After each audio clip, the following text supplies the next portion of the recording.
another HBCU review. Brought to you by HBCU Live.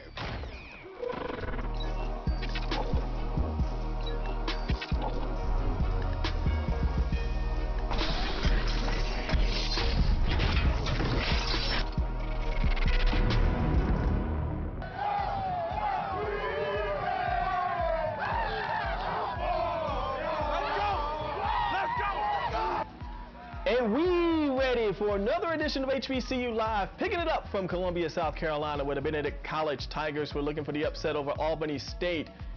The Golden Rams, hoping to win the SIAC East Division title, didn't look good early. Frank Rivers is picked off by Jonathan Haygood, but Golden Rams head coach Mike White brought out the mojo later on in the first quarter. Cameron Stover back to throw for Benedict. He's going to get picked off by Nick Scott, and Scott with the nifty return for Albany State puts the Golden Rams in scoring position late in the first quarter. And now we rev up the little engine that can. Jarvis Small, give him 6, and only 6 because Albany State missed a PAT. It's 6-0 after the first quarter. The Golden Rams blow it open in the second quarter. Rivers going deep and hits Ryan Latner. Long distance hookup. And just like that, the Golden Rams are in scoring position again. The little engine that can does it again. Second touchdown for Jarvis Small, 13-0. He can celebrate with the best of them. Now Stover back to throw.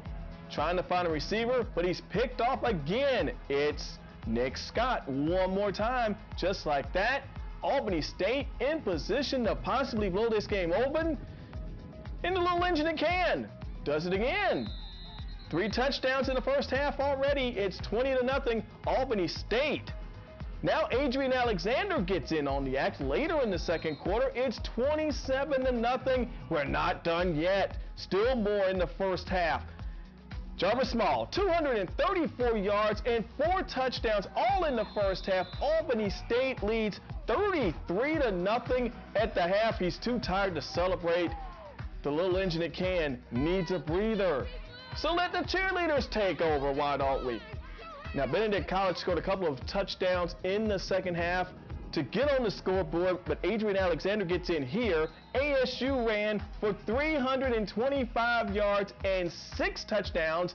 Coach White and company, they take care of business. They win 40-14 over Benedict. So if Fort Valley State loses their game with Morehouse, Albany State wins the SIAC East title and a spot in the SIAC championship game.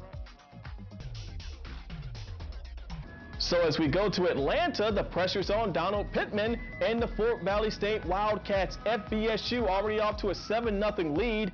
Then Malcolm Eady goes to work. Pretty pass here to Draylon Freeman. Give him 6.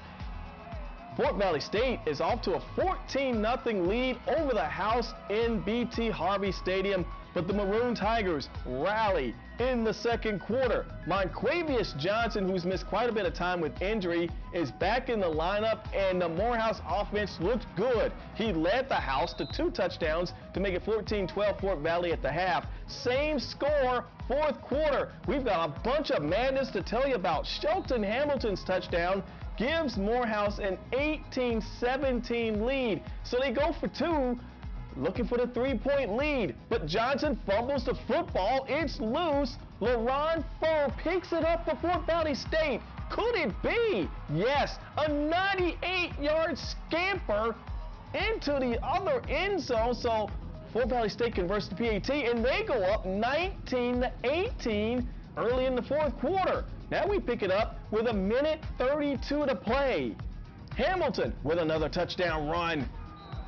And it's 24-19 Morehouse. So once again, the House goes for 2, trying to make it a 7-point lead. And deja vu. Johnson fumbles. This time it's picked up by Aaron Davis. Oh, no, he didn't. Oh, yes, he did. He takes it 98 yards to the House. Fort Valley converts another 2-point conversion, and it's 24-21. The Wildcats get the ball on the kickoff, and now they're driving downfield looking for a game-winning score. But Edie gets picked by Jamal Irvin Mew. And the House pulls off the upset in Atlanta, 24-21 over Fort Valley State. That means Albany State wins the East Division title, and Fort Valley State's dreams of a championship go up in smoke. Okay, let's go west to Houston, Texas for a big SWAC West Division showdown between Grambling and Texas Southern. The G-Men control their own destiny in the SWAC West Division race. All they have to do is win out and they win a title. Jonathan Williams looking good here, finding Chad Williams in the end zone. 7-0 Tigers. Jonathan Williams going back to work here late in the first quarter, going to find Edward Cutno in the end zone, give him 6. It's 14-0 G-Men at this point, but the Tigers will find a way to rally, and I'm talking about Texas Southern's Tigers. Punt formation here in the second quarter. An innocent-looking punt. No, it's not, or else I wouldn't show it to you. The G-Men muffed punt. Texas Southern recovers, and they would take advantage a few plays later. Homer Causey finds Larry Clark.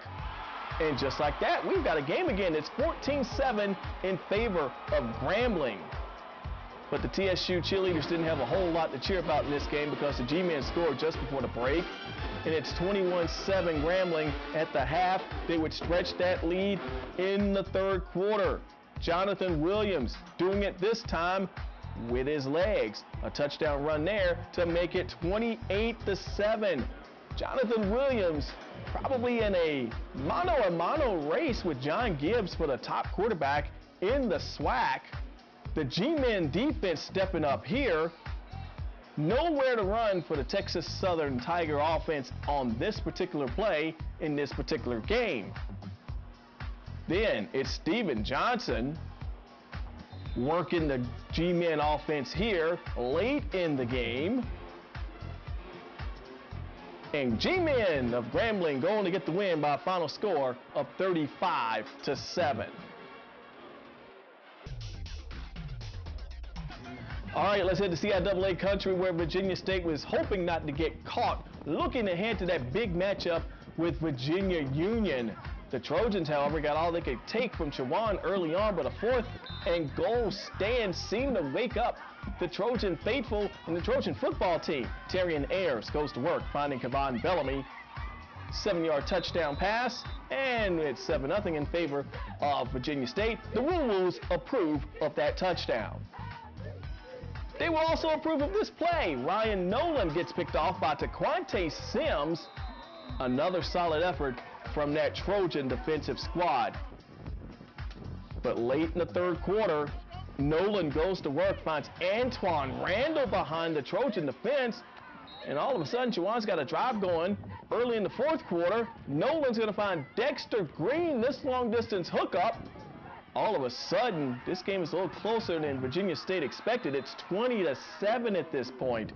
And then Virginia State decided to step on the Hawks. Earl Hughes with a touchdown here. 3 different VSU Trojans ran for over 100 yards in this game. Hughes, one of the 3 players to do it. Also Bellamy and Ayers. This is a second touchdown for Hughes as Virginia State goes on to the 34-7 win. It's an all-or-nothing game coming up with Virginia Union next week. We caught up with head coach Latrell Scott. On the phone, we have Virginia State head coach Latrell Scott. You guys started the season 0-2. Now you guys have pulled off 7 straight victories. Talk about the change in the locker room. Well, you know, we were a pretty dejected bunch after the first 2 weeks, but just like most families do, we stick together. We played 2 tough teams, you know, to this point. You know, both of those teams have been nationally ranked all season long, and the North Lions won the season, and Cal PA only lost 1 game on the field. So we had a very competitive schedule, and we knew that, you know, we had to make adjustments or we were in for a long season. Well, this weekend, you guys have a big game against neighboring rival Virginia Union. for, so to speak, winner-take-all CIAA Northern Division title. So what's the biggest challenge of keeping the guys focused for this week for such a large game? I don't think you have to keep them focused at all because they know what's at stake. Obviously, if you win, your season goes on. If you lose, your season's over. We've got a very powerful bunch of seniors that, we want to try to stay together as long as we can. So we need to do what we need to do to try to win this ball game. If you had to choose MVP so far for the season, who would that be? I have no idea. There have been so many kids that have played key roles, all season long, and I think that's something that we have to sit back and reflect upon. Our quarterback, Terry Harris, has played great all season long. We've got two linebackers, Andre Rawls and Brandon Robinson, that have played well for us. But, that's something that the kids will vote on when the season's over. Speaking of defense, in the 7-game streak, in the 7-game winning streak, you guys have only allowed more than 14 points once. Tell us about this defensive unit that you guys have. Well, our defense is led by our coordinator, Jerry Holmes. Coach Holmes has been around a long time and coached a lot of football. And, it's a very basic, sound scheme that allows our kids to play fast and play physical and be aggressive. And I think those guys have done a great job of limiting teams in yards and points over the last 7 weeks. Any other comments you want to make to the media for the video? No, I think it's just going to be a great game, a great atmosphere. That this is a game that I grew up watching from the stands with my dad, and I'm just thrilled to be a part of it. So we hope the entire Richmond metro area comes out and supports both of these schools this weekend. Okay, Coach. Good luck this weekend, and we'll see. Hopefully, we'll see you in Durham. Thank you, man. Take care. You have a good one. Let's talk MEAC Madness now. An elimination game in Daytona Beach. The loser of the North Carolina Central Bethune-Cookman game can forget winning the conference title. Second quarter, Malcolm Bell throwing for the end zone, but it draws a flag. Pass interference. That leads to this completion. And the Golden Eagles are knocking on the door. Andre Clark scores from a yard out, and the Eagles fly off to a 14-7 lead.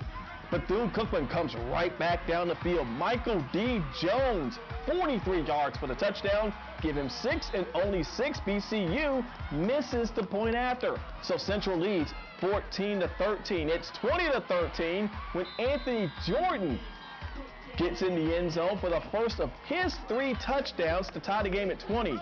Then in the fourth quarter, Larry Brim, playing for the injured Quentin Williams, puts BCU in scoring position again. Jordan scores to make it 27-20. 2 Wildcats ran for over 100 yards in this game. BCU rushed for 334 yards as a team. Jordan with 3 touchdowns on the afternoon. BCU takes care of North Carolina Central, winning 34-20, keeping their MEAC title hopes alive. Let's get you caught up on how our HBCU schools are doing in the national rankings. Winston-Salem State has moved up a notch to number 10 in this week's latest Division II national poll. The Rams can clinch the CIAA South Division title and a spot in the CIAA championship game if they can knock off Fayetteville State in a winner-take-all matchup this weekend. Meanwhile, in the FCS poll for this week, Bethune-Cookman moves up a couple notches to number 18. The Wildcats have a big one coming up this week against Norfolk State. No room for error for either team. The loser of this game gets knocked out of contention for the MEAC championship. Now let's go back to D2 now. For the Super Regional rankings, in Super Region number 1, Winston-Salem State is still number 4 this week. Virginia State is number 8. And remember, the Trojans have a winner-take-all game with Virginia Union for the CIAA North Division title this weekend in Richmond. Now we go to the Super 2 regionals, and that's going to involve all the SIAC teams. Tuskegee's number 4 again this week. Albany State moves up to number 7, and Miles moves up to number 9. So the stage is still set in D2 for CIAA school and an SIAC school to both make it to the national playoffs. Back to Atlanta we go, where it's homecoming at Clark Atlanta. The Panthers trying to get a win against Payne College. Payne playing in the SIAC as a football member for the first time this year. Bernard Williams, who had a huge game for the Panther defense, comes up with a pick 6 here late in the first half, and that opens the scoring for Clark Atlanta. It's 7-0. Then just before the half, Montavious Taylor goes around and scores from 14 yards out. It's 14-0. Then Michael Worthen starts up a sack attack. Well, actually, he doesn't start up a sack attack. He gets a pick right there. Here comes the sack attack right here. Payne College could do nothing on offense in this game. The silver and purple down 14-0 at the break, and there would be more to celebrate for Clark Atlanta when the third quarter came around because Trenton Earl gets out on the edge. Trenton Earl comes up with a big gain. That's going to set up the second touchdown from Montavious Taylor. And just like that, Clark Atlanta has a 3-score lead. Earl had a big half in the second half for Clark Atlanta. He's going to do it with his legs here. 34-yard touchdown run makes the score 27-0 in favor of the Panthers, and he will put the bow on this game with a beautiful touchdown pass to Devontae Webster. Give him 6. Clark Atlanta has had a rough year, but they had plenty to celebrate at Panther Stadium on this Saturday afternoon, homecoming, and all the alumni go home happy because Clark Atlanta wins, and they win big, 34-0.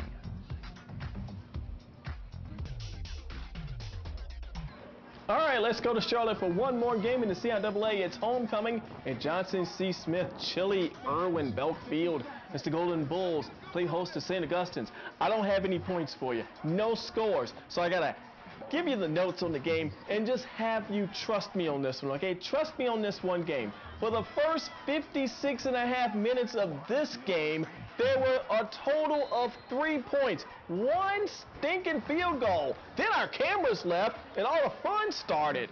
In the final 3.5 minutes of this game produced 3 touchdowns.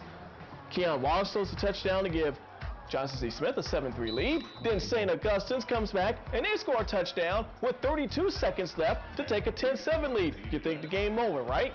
No, you'd be wrong because the Golden Bulls score with 2 seconds left to play in this game, and they pull out a 14-10 thriller over St. Augustine's homecoming in Charlotte for the Golden Bulls. Now let's take a look at the HBCU Live scoreboard and see how your teams fared this past week.